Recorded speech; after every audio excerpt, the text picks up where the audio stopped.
Hello everyone, welcome. In this lesson, I'm going to show you how to import from multiple PDF files into Power BI. So let me quickly show you the files we are going to work with. We have these direct sales files that contains sale for each day in a PDF file.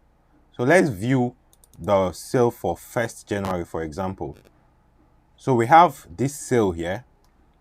So you can see 1st January across employer names, employee names, supervisor location, and sales amount.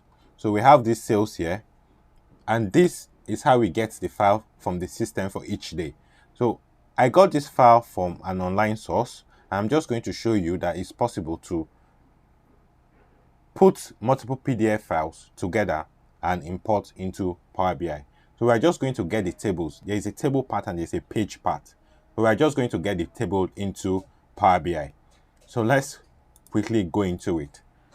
So this is our Power BI desktop. As we all know, we go to get data. Get data. There's no folder here. So we'll go to more.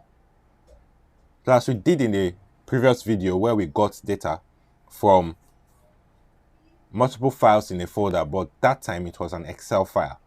So we'll go to folder, then we'll click on connect. So if we have the folder part, we can paste here. Otherwise, in this case, which we don't have, we'll go to browse. So this is in master tutors, then database, then daily sales. Daily sales for multiple PDFs. So we are going to import direct sales. So direct sales, then we click on OK. Then we click on OK here. So this is how it looks like. So in the former video, we just did combine and transform data.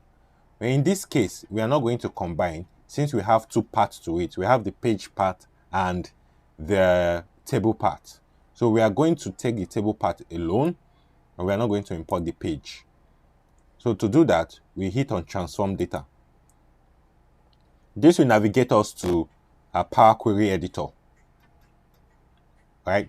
So on this Power Query editor, as we can see here, so we'll go to the content. This content here, these two arrows here that says combine file. So we'll click on that.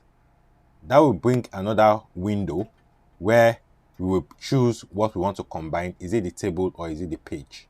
So let's wait for that window to come up. Okay, this is the window. So you see it shows table page. So we're interested in combining the table. So we click on the tables. So you can see a preview here from the table 1. Then we click on OK.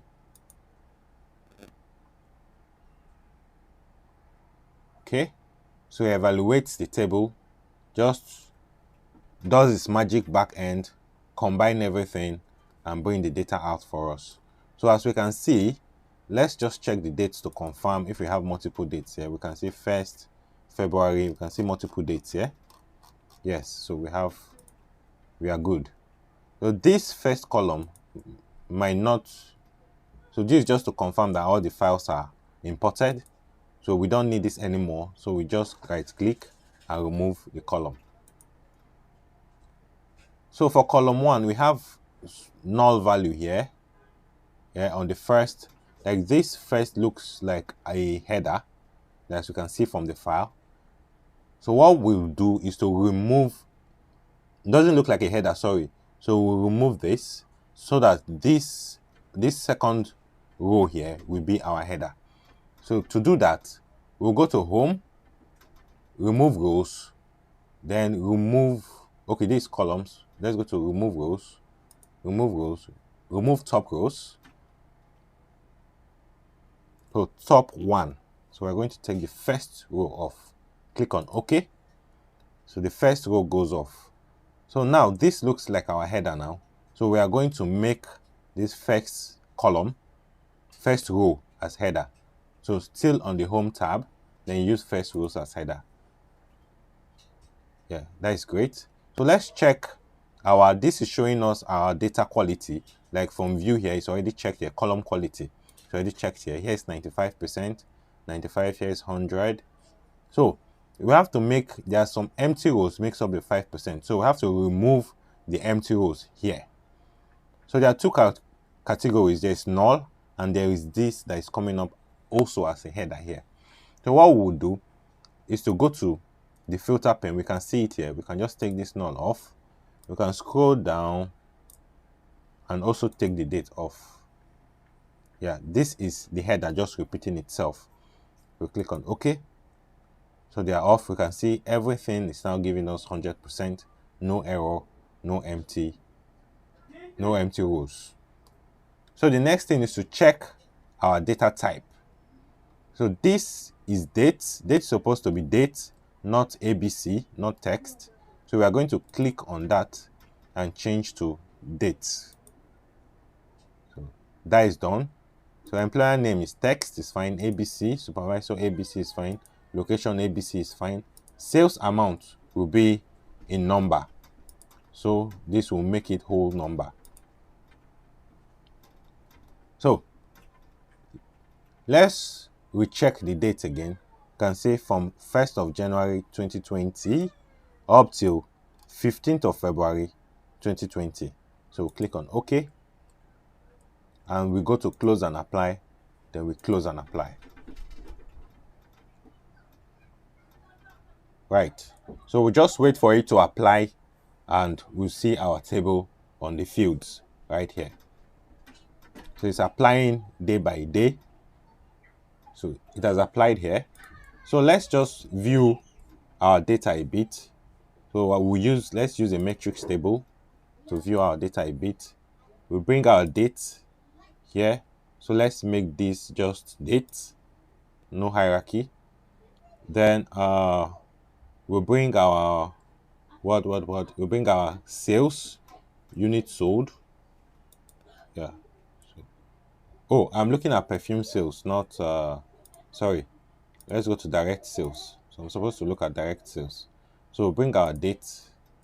So we'll make this date. Then our sales amount. So just bring it there. So this is it.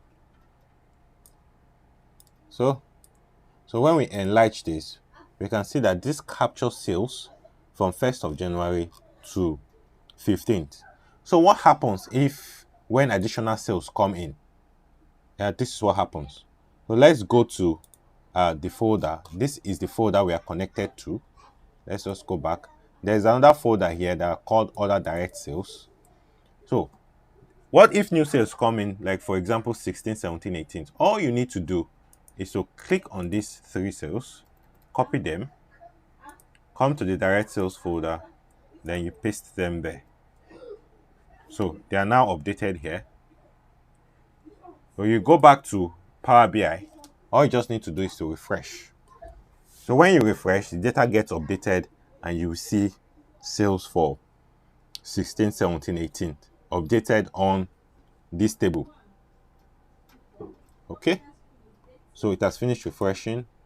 We can see 16, 17, 18. So when new sales keep coming in, all you just need to do is to just keep updating the folder and you keep seeing the new dates reflecting in Power BI. So that will be all for this lesson. See you in the next lesson.